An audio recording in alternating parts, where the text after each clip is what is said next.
With no objection, we will revert to messages from the Senate.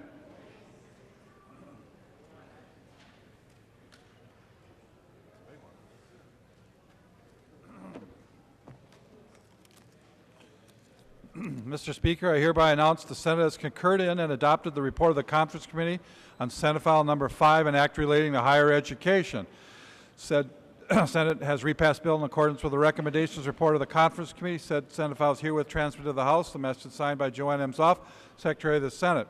The Conference Committee report is addressed to the Honorable Sandra L. Pappas, President of the Senate, the Honorable Kurt L. Doudt, Speaker of the House. We, the undersigned conferees for Senate File Number 5, report that we've agreed upon the items in dispute and recommend as follows. And the Conference Committee report is signed by 4 of the 5 members of the Senate and 4 of the 5 members of the House. Nornes moved that the report of the Conference Committee on Senate File Number 5 be adopted and that the bill be repassed as amended by the Conference Committee. The gentleman from Otter Tail, Chairman Nornes, and members, if we could take our conversations to the back alcove or to the retiring room, that'd be greatly appreciated. Mr. Speaker? For what purpose does the gentleman rise? At some point when it's appropriate, I'd like to move to not concur. Certainly.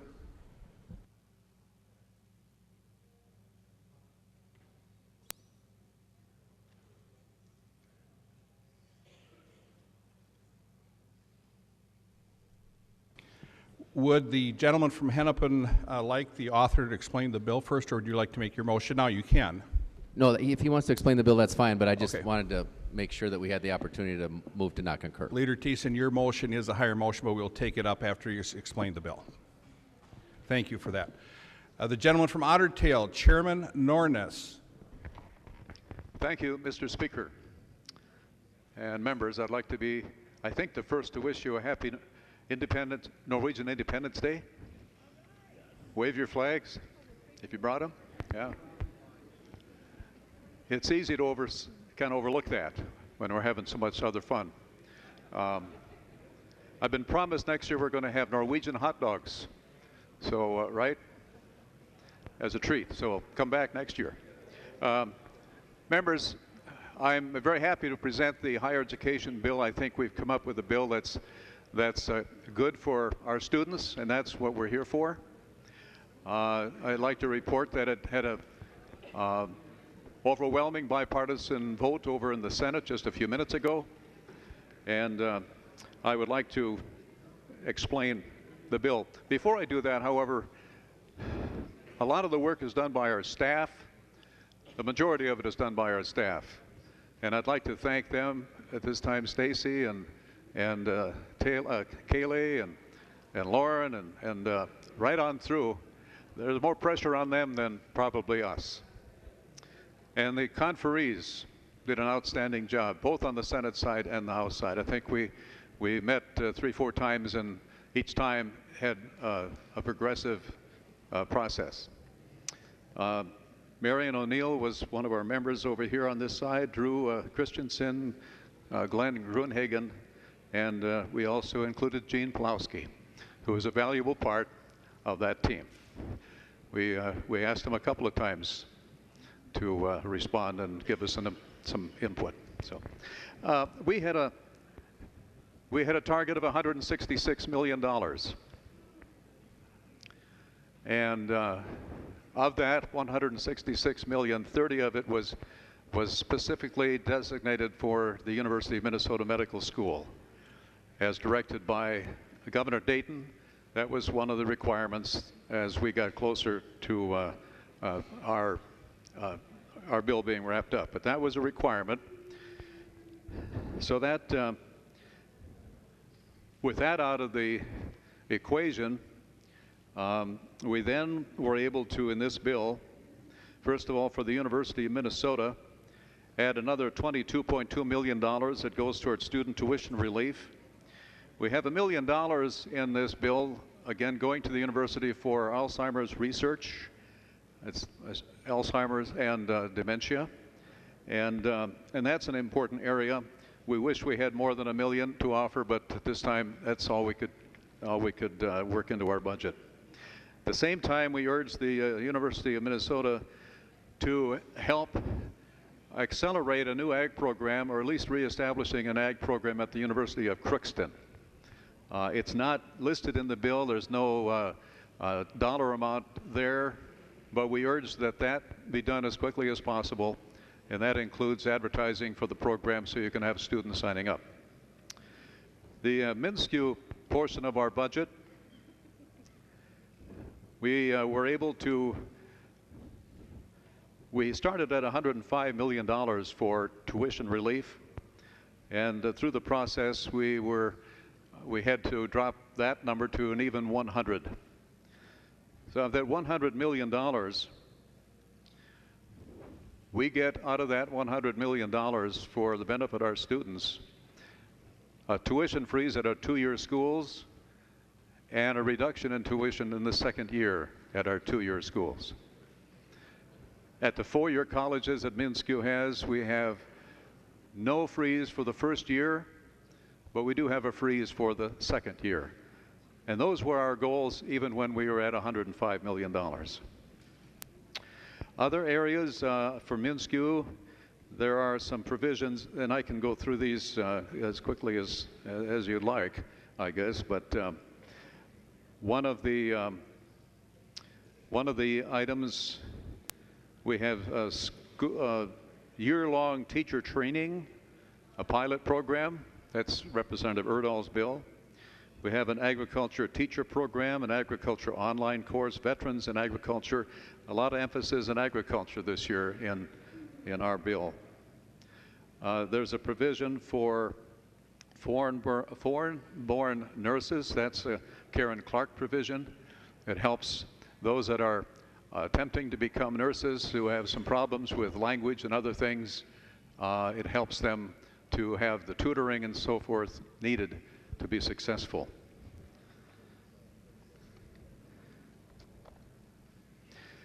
Another area that I think we all would agree is important, and that's the spinal cord injury and traumatic brain injury research. We were able to fund that at $1 million. And you might say that's not enough, but it's, they've been working for maybe 5 years or more. And finally, we have a little money that they can begin to have some hope.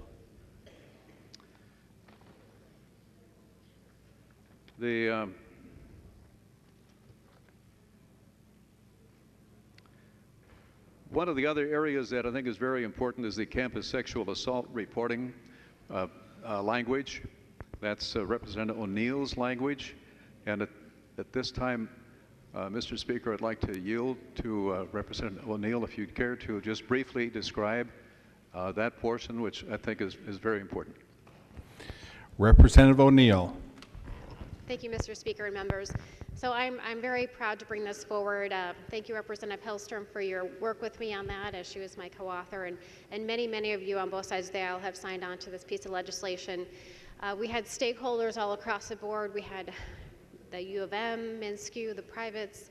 We had MnCASA, which is a group that protects women against sexual violence. We also had the student groups all involved in the stakeholder groups, and this language was very challenging to craft and think about how to make this work for the smallest institutions all the way up to the U. And so I'm very proud to bring this piece of legislation forward, and many of you have signed on to it. And it will protect men and women on college campuses from sexual assault. It'll also help them to know how to protect themselves. There are many pieces of it that are our new policy, and it will be a statewide policy for all institutions. So just some of the highlights would be that this policy affects students and employees, and it covers all incidences on their property and anything that that university would own as well or lease. There's a victims' rights section that's greatly expanded, and so it's very important that we treat victims of sexual assault with great dignity, and that section does that. We also provide uniform amnesty. So if someone was involved in illegal use of alcohol or drugs and we're afraid to report the sexual assault because of that, there is a protection in the bill that says that they can't be charged for their own personal use. We want to make sure that anyone has the ability to come forward and report that that incident, and so we also offered online reporting.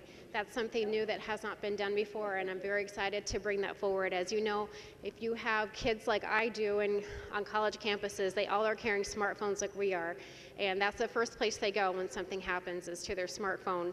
And they'll be able to go online and report anything. And they can also look for resources online to find out where the health services are, or counseling services if they need that as well. Another piece that's really important that I wanted to emphasize is that now there'll be screening. So if they do go to the health services, they'll actually be screened to ask if they've had harassment or sexual violence happen against them. And we have looked at every possible way to prevent and to protect. So I'm very proud to bring this piece of legislation forward, and it was even the governor himself said many times through Commissioner Poker-Miller how proud he is of this piece of legislation. So I look forward to your green vote on this bill. The gentleman from Otter Tail, Chairman Nornes. Thank you, Mr. Speaker. I'd like to point out at this time that I think all of you have had a handout delivered to your desk. It's from the Minnesota Chamber of Commerce indicating that they like the bill and they are scoring the vote on this bill today. Our bill is a bipartisan bill, and I hope that the vote in the end represents that, but we have the Veterans to Agriculture part of this bill that's Johnson C's provision. I mentioned Karen Clark's and her provision. We have college and schools, course development, that's Daphne's bill. And we have Representative Dean R. and his, it's the dog and cat research at the University of Minnesota. This is not new, but it does extend the date of that particular piece of legislation. Another part that we didn't mention before, but it involves the University of Minnesota. Our bill allows them to restructure the bonds on the TCF Stadium.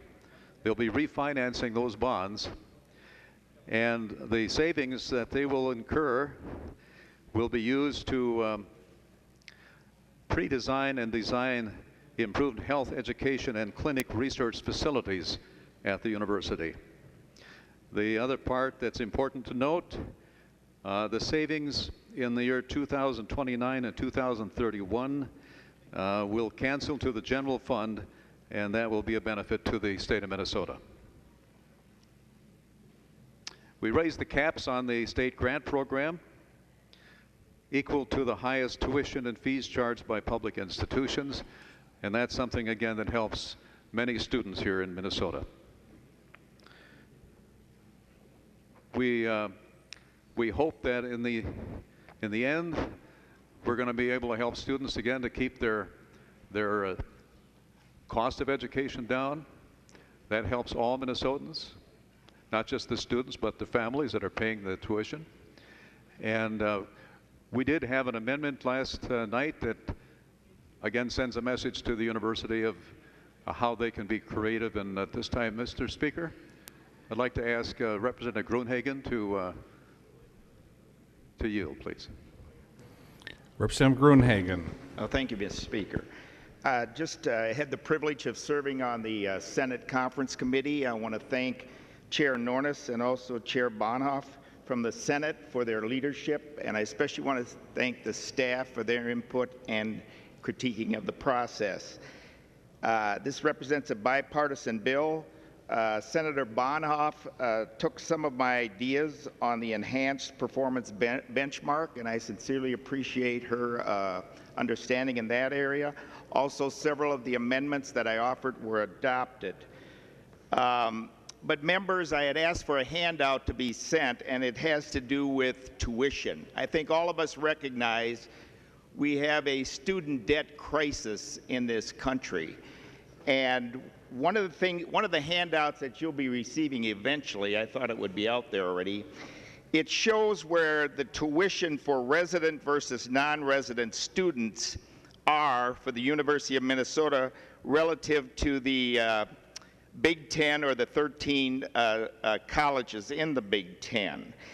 And as far as resident tuition is concerned, on the undergraduate program, the University of Minnesota, we charge the 4th highest tuition out of all those out of those 13 schools. Yet, when it comes to non-resident undergraduate, we're number 13, or we're the lowest out of all those schools. When it comes to the graduate program, we're number 4 for resident students, and we're number 12 out of 13 for non-resident. Now, I had a conversation with President Kaler about this. He acknowledged the inequity between resident and non-resident students, and they do intend to raise the tuition for non-resident, I think in the neighborhood of about $1,300. That's up to the regents and President Kaler. However, members, just to put this in perspective, it appears from those numbers, and by the way, I want to give Representative Bob Barrett credit for the discovery on these figures and for publicizing them amongst the conference committee. It appears, members, that the resident students of Minnesota are subsidizing the non-resident, which includes foreign students attending the University of Minnesota, which means, members, that the taxpayers of the state of Minnesota, and I think this should concern all of us to a certain degree, regardless of what party affiliation we're with, the taxpayers of Minnesota are subsidizing non-resident students and international students in some cases. That's especially concerning when we know that the university turns away some of the resident students here in Minnesota, who are the children of parents who are paying the taxes to subsidize the university. And I just want to say one thing about the University of Minnesota. They're a great institution. They've given us tremendous economic advantages in this state, and I want to be a strong supporter of them. But I do believe this is an area of concern. Now, we as a legislature cannot mandate an increase in that area, but I did offer an amendment to increase on a suggested basis to the regents and President Kaler that we would increase tuition for non-resident students $3,000 per year, so a total of $6,000 in the next biennium. And members, to put that in perspective, there's 15,459 students that are non-resident. You multiply that times $6,000, and that would raise additional funds for the university of $92,754 or $754,000 per year, or over $184,000 every 2 years, $1 million. I'm sorry, not thousand, $1 million. So we have plenty of money there to not only freeze tuition, but if you took the resident students, which is 52,018, divided it into 92,754,000 of additional tuition, you could reduce tuition for resident students by $1,783 per year, members. And as was stated by a member on the other side of the aisle, high tuition is a tax on our young people. We could reduce the tuition tax on our young people by $1,783 per student, and that would bring the tuition rates for non-residents, in many cases, not even to the middle of the pack of the 13 colleges. So we wouldn't even be going to the top. We'd just be below average in most cases. So we wanted to send that strong message to the university.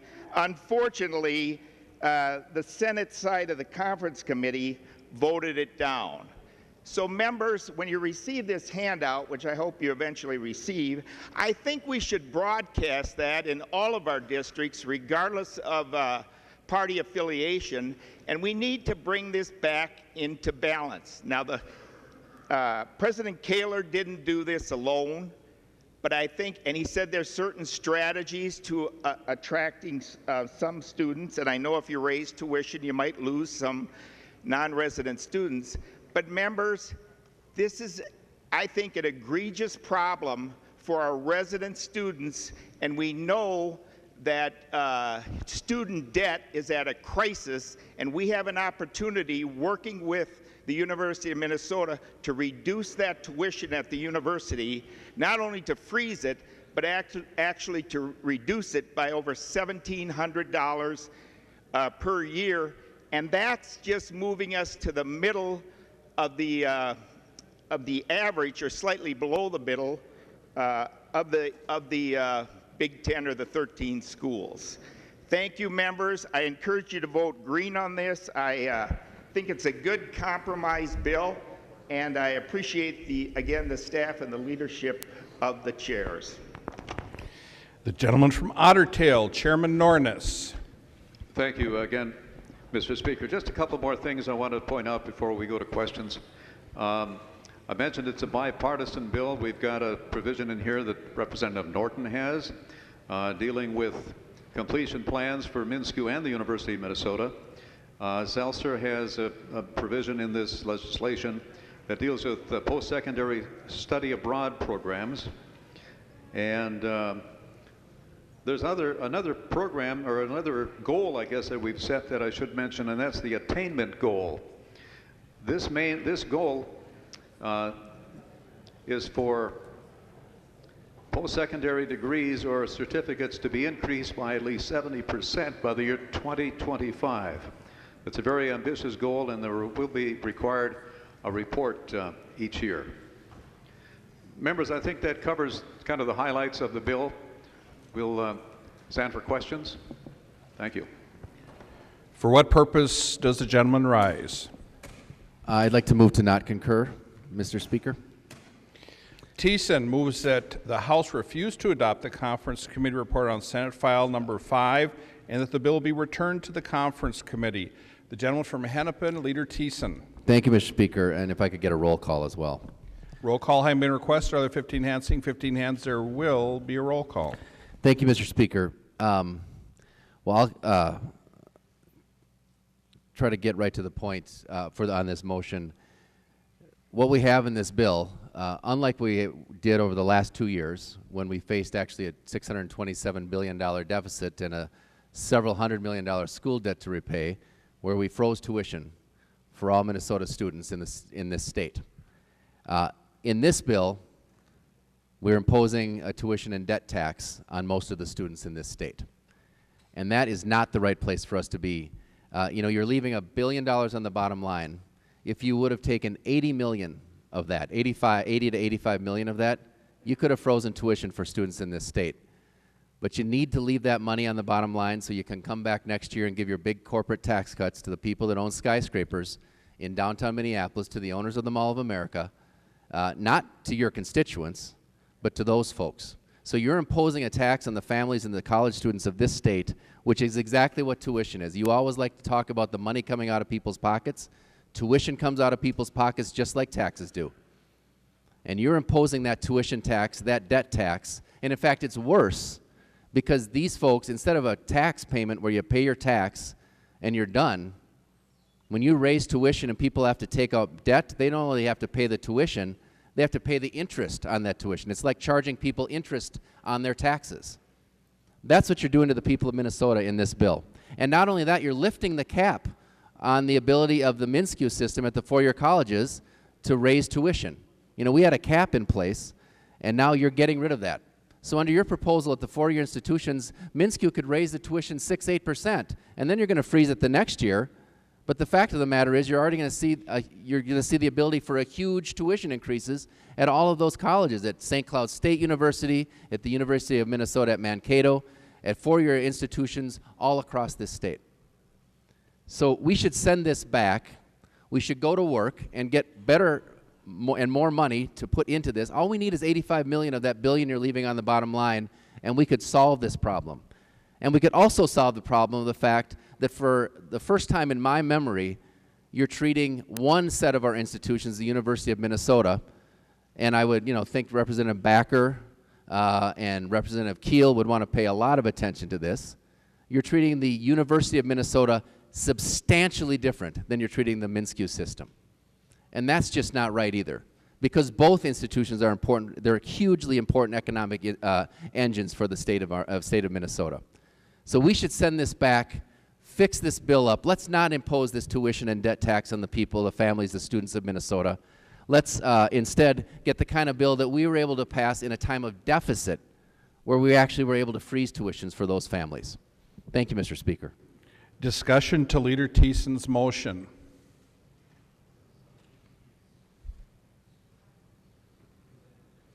Roll call having been requested, the clerk will take the roll on the motion.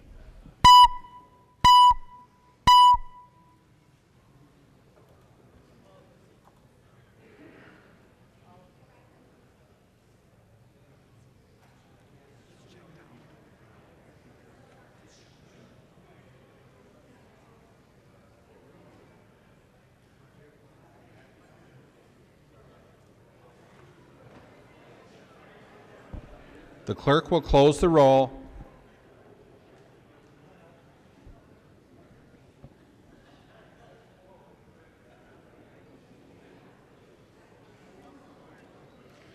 There being 59 ayes and 69 nays, the motion to refuse to adopt does not prevail. Discussion to the bill. The gentleman from Winona, Representative Pulowski. Mr. Speaker and members, I rose on this bill earlier when it was going to conference committee and said that there was no surprise, we had a surplus, and yet in this bill we were raising a tax, an extremely regressive tax called tuition. I see the letter that the chamber has passed out and they're scoring it. This may be the first time that I'm voting against a tax increase and it's being scored the wrong way by the chamber. So there is an irony here to what is about to happen on this vote. I appreciate the input that Representative Nornes asked on the bill. I appreciate working with Representative Gruenhagen. I'm a little shocked about how liberal he's become, particularly in voting for these increases in spending. I used to look to him as the one person I could count on that wasn't going to spend anything more than we absolutely had to, but we all change, Representative Gruenhagen, as we mature in the body. And Representative Nornes, your brother-in-law lives in my district. He is a hardcore DFL, liberal, Franklin Roosevelt Democrat. And I think, despite what you said earlier, he will agree with me about my vote on this today. And now that we've gotten all the personal comments over, this bill continues to increase the two biggest problems in higher education. Tuition, which is out of control and is now pushing the middle class out of higher education. And now we can document the push out. There is declining enrollment across all of the higher education systems, including at least one campus of the University of Minnesota. Now, we can say that the declining enrollment is because the economy is improving. It's not improving that much when we're seeing in some campuses double-digit declines in enrollment in successive enrollment years. And why is the enrollment declining? It is to the very fact that has been brought up on this House floor, debt. Debt on a size no one could have imagined before the recession. And debt now that means if you want a college education, whether it be 2 years or 4 years, you will have to mortgage your life for 10 to 20 years. That means if you want to start a family, if you want to buy a house, if you want to stay in Minnesota and make sure we can use the resources that you got from those higher education institutions, you're going to spend the next 10 to 20 years to pay it off. Tuition became a tax during the Great Recession. We took from higher education hundreds of millions of dollars to pay off the declining budgets of the state of Minnesota, and then tuition was raised to backfill it. No one in either of the two systems said there was a consequence. Not the University of Minnesota, not MnSCU. And now we know what the consequence was. It's declining enrollment, It's record debt, and it's an inability to say to anybody in this state that you can go and we can use your resources to the best possible ability by training you to be a doctor, an engineer, a nurse, or in the 2-year system by making sure that we can upgrade your skills and not having you to go 10 years in debt for simply upgrading your skills.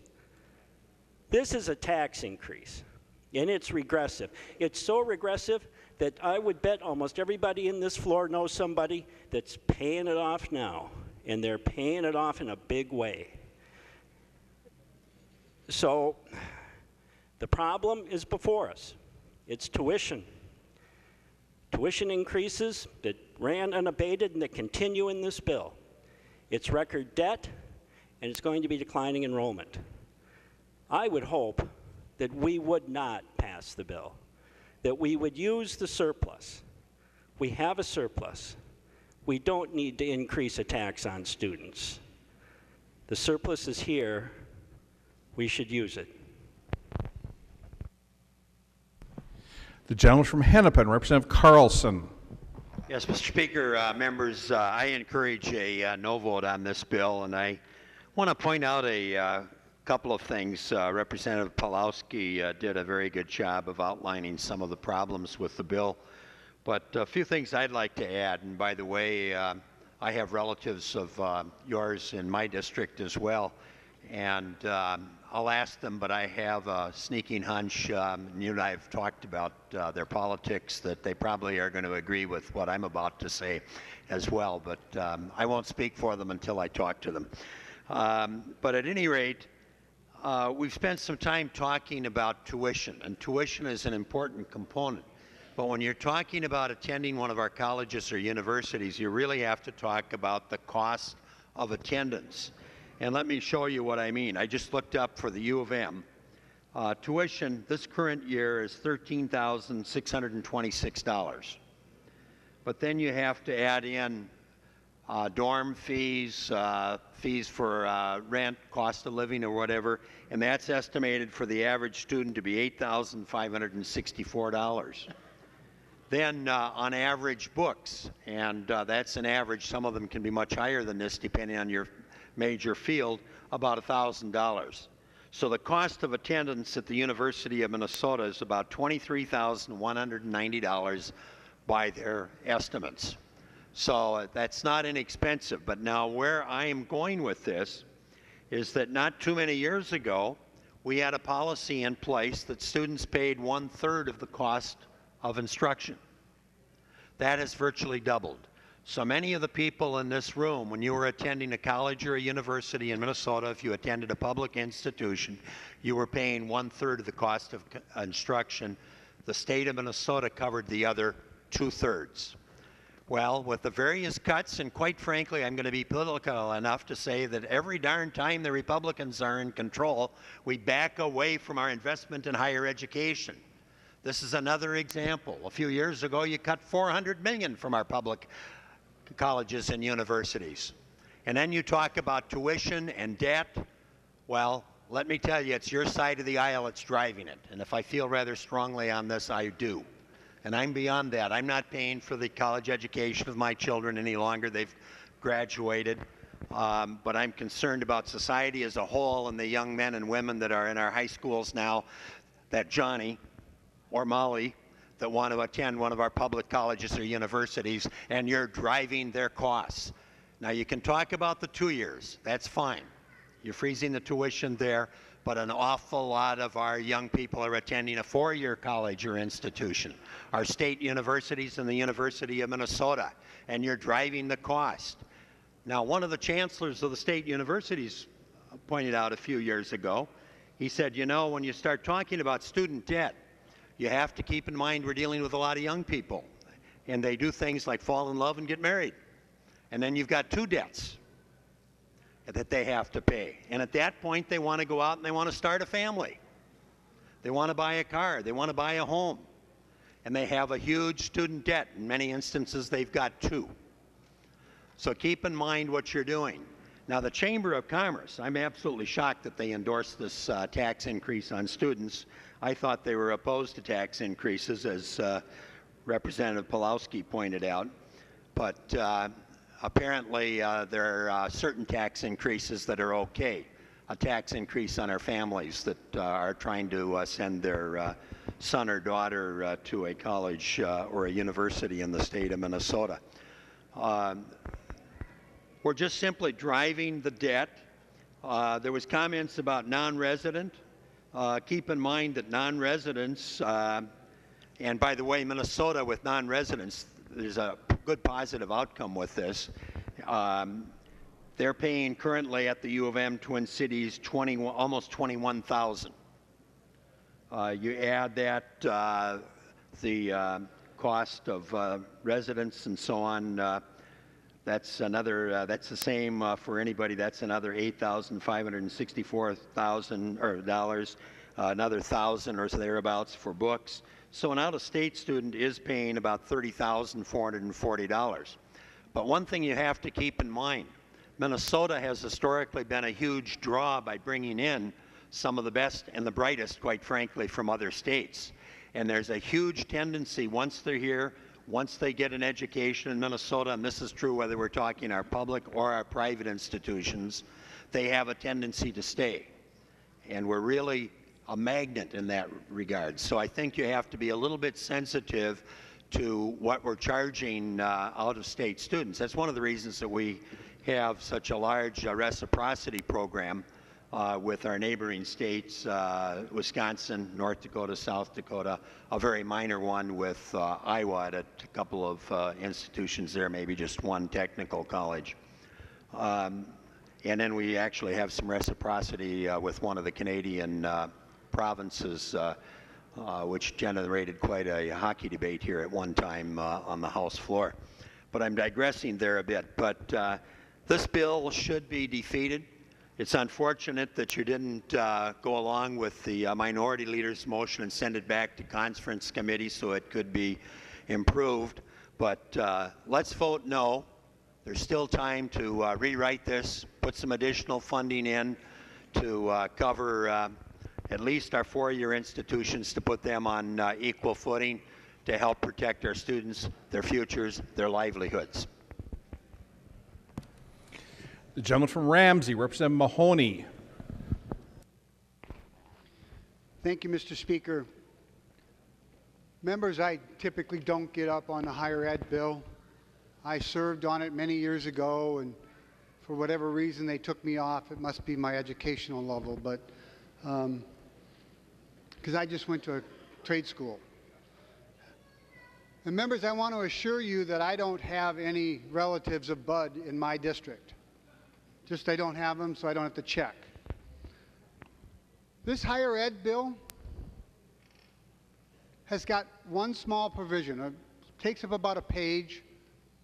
It's that deals with the Office of Higher Education, and deals with a piece that has been a buzzword around this Capitol for a while: dual training, apprenticeship, workforce training. And in this bill today that hopefully we'll vote against, the Office of Pipeline Training or dual training is in this bill at the Office of Higher Education. The Office of Higher Education doesn't do workforce training. The people who do workforce training are DEED and the Department of Labor and Industry. Now, this is on page 7.24 and on page 68, if you're looking it up in the bill at all. This competency, or the pipeline as it's called, has about 4 competencies ready to go. The plan was to get to 60 before they launched it. It has 4 competencies in the ag community. Great, I think it's a good place to go. I think it's a good place to start. But if we're going to, this is a paradigm shift in how we train workers for tomorrow. I have heard people on both sides of the aisle talk about how we cannot afford to let anyone behind. We will have that workforce shortage here in another 10 years. And whether it's in ag or in manufacturing or in medicine or I think there's another IT, which is the 4 areas that they want to work in, we need to do it. And we need to do it right. We are putting the cart so far in front of the horse that we are sure to fail with this. We don't have the competencies finished. We have, I think in this bill, $200,000 a year for the Department of Labor and Industry to work on the competencies. And the competencies are what we would have people trained in. So competency for a pipe fitter would be welding, drafting or print reading, showing up on time, and a couple of other things. For an ag worker, it might be soil agronomy or how to fix a tractor. We don't have those yet. And yet in this bill we have, it's not a lot of money compared to the rest of the bill. It's only approximately $4 million. But why are we spending $4 million on a rush to failure? Next year, they should have the Department of Labor and Industry finish these competencies and lay them out and bring the HR departments of these industries in to say exactly what they need and how they're going to put them in. But we're not doing that with this bill. The OHE, or I think it is Office of Higher Education, they send people to college. They figure out how to work with colleges. DEED trains the blue-collar scientists that we need for our economy of tomorrow. And they've done it for many, many years. And they know how to do it. They know how to track it. They know how to tell if it's successful or it's not successful. Office of Higher Education doesn't know how to do that. DEED does all the statistical analysis to say, do we need more pipe fitters or do we need more ag workers? Office of Higher Education doesn't do any of that. And finally, the Department of Labor and Industry, who has done apprenticeship training for 75 years, understands how to make these, what we're now calling competencies, part of a program that works for workers. Because if you train the worker right, the employer will be able to make money off of that worker. No business person is in business to be a nonprofit. They are looking to make profit. And the way they make profit is with smart, well-trained people. And who's trained the most people in this state? Our apprenticeship programs. And we're not using them in this program. And we're going to waste $4 million. And there'll be no protection. There's no language in here about a contract or a compact with the worker and the employer. No apprenticeship program would ever get through without that. And I get we don't necessarily need to make it an apprenticeship program, but there needs to be protection. And if you go talk to your employers in your district and you ask them, will you hire somebody that has a certification as an apprentice or a certification? They'll tell you the apprentice. Members, I can see I'm losing you, so I'll end with this. This program is way too early. We're wasting at least $3 million and maybe more. We need to send this back to conference and get this piece out. Let Dolly continue to educate, to develop these strategies on how to train workers and how to protect the worker and the employer and spend that money elsewhere in a more wise way. Please vote no. The gentleman from Ramsey, Representative Isaacson. Thank you, Mr. Speaker. Well, I'm a little dismayed what we brought back from conference committee, Representative Nornes. I know you to be a kind and intelligent man, so I mean no disrespect, but of course you would call this bill bipartisan. We got rolled by the Senate. This is their language. That's the reality we're living in right now. That's what this bill is. And that's really disappointing to me. Specifically, what I'm concerned about is the piece that Representative Mahoney spoke about. To give you a little bit of the backstory, Senator Bonoff attempted to get this through Jobs on the Senate side and couldn't. So she enjoyed the power of the chair and was able to get it through HHS instead. That's problematic. We did it the right way. Representative O'Neill and several others on the Jobs Committee did it the right way and wrote a practical bill that moves us at the pace it's meant to go, rather than trying to shoot us farther ahead when we're not ready to go there yet, and we're going to waste millions of dollars. That's incredibly unfortunate right now. So not only did we take the Senate language and basically just roll over for the Senate, but we've rolled over for a really bad idea that's not even in the right department in the state government. That is really bad policy.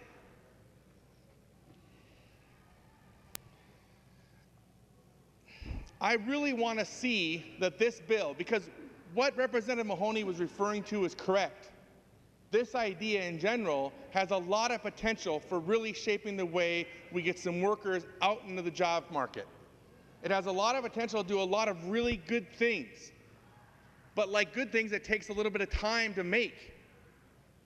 Senator Bonoff wants to accelerate that process. So she wrote a bill that does that, and we're not ready to go there yet.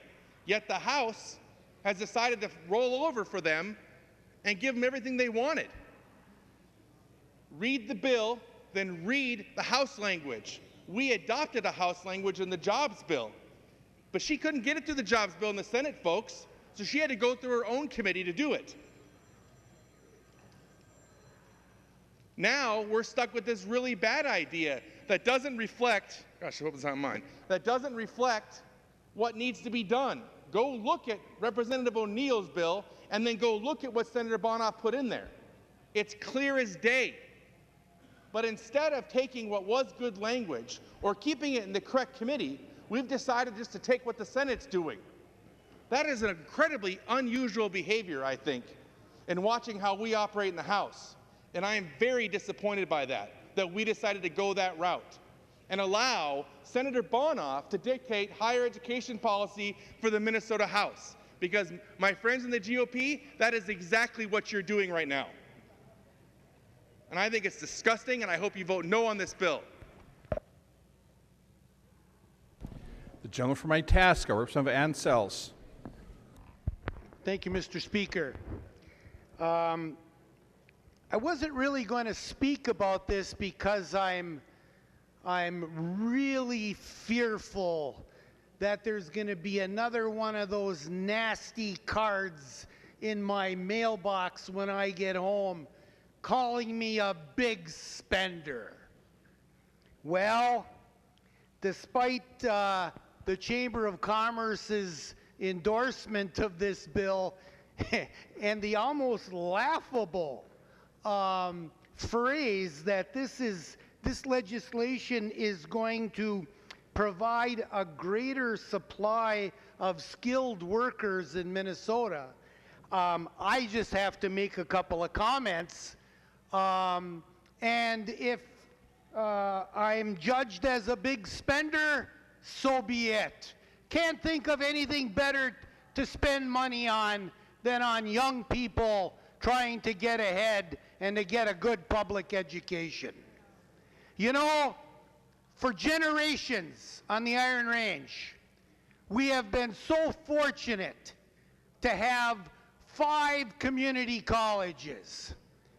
5 community colleges located along the iron ore formation, which for so many of us, those colleges were our passports out of poverty. And today, despite the excellent nursing programs at Hibbing Community College and Rainy River Community College, despite the law enforcement program at Hibbing Community College, which many members this session and in other sessions were able to avail themselves of and get their law enforcement degree, and many young people who were able to get their engineering start at Itasca Community College. You know, what this bill lacks is simply more money. That's all. At a time of a $2 billion surplus, we couldn't put more money into young people of modest means living in northeastern Minnesota whose passport out of poverty was to be able to go to a community college, and then they look at the tuition. And then they look at, well, it looks like I'm going to have to go 3 years instead of 2 because the course offerings are not sequential. In order for me to get my AA degree in 2, I got to go 3. Why? Because of money, because of resources, because of aligning teachers and professors with students and classroom space and all of that. So unnecessary. And it's almost laughable that despite what I just said, the Minnesota Chamber of Commerce thinks that this is a bill worth supporting.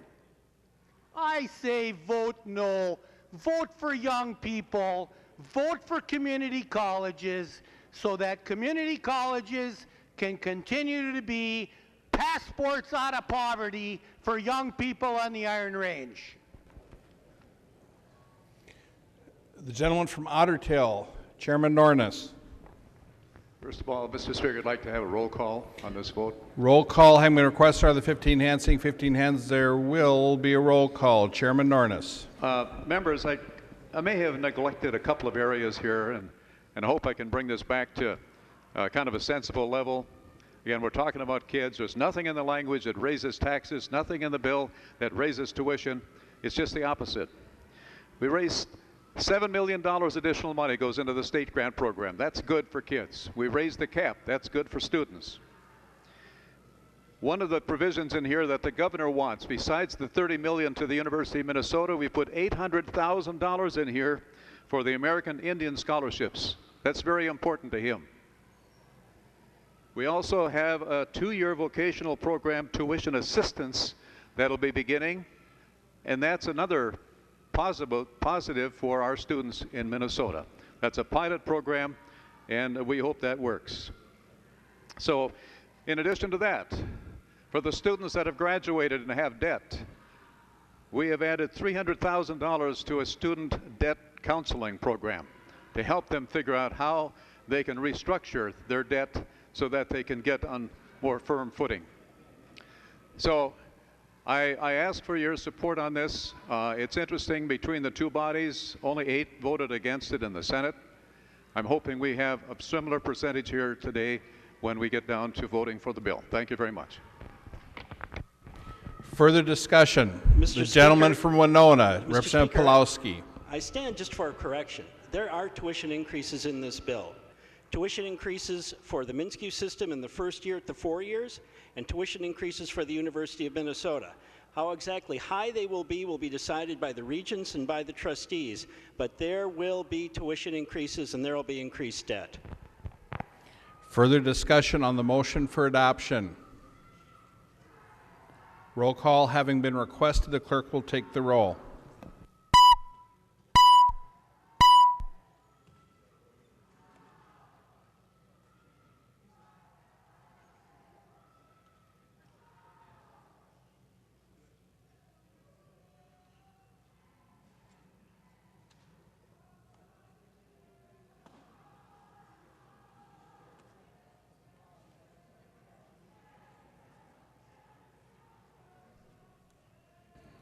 Members, please vote.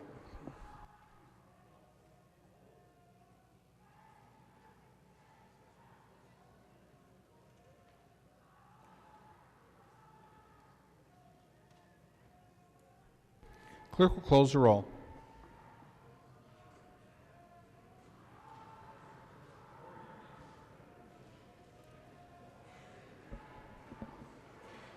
There being 70 ayes and 58 nays, the motion is adopted. The clerk will give the bill its third reading as amended by conference. Third reading, Senate File Number 5, as amended by conference. Third reading is amended by conference. Any further discussion?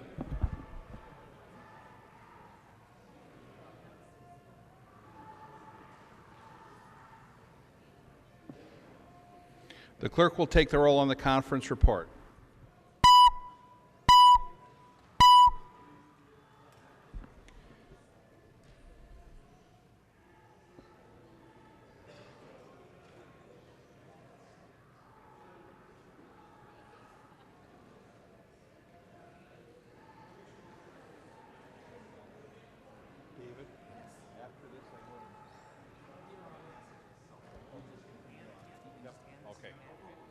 Okay. I'll give it to him like that.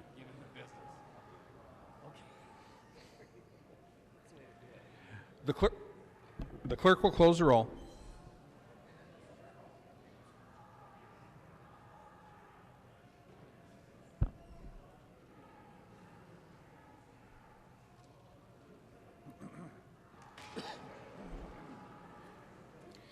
There being 71 ayes and 57 nays, the bill is repassed as amended by conference and its title agreed to.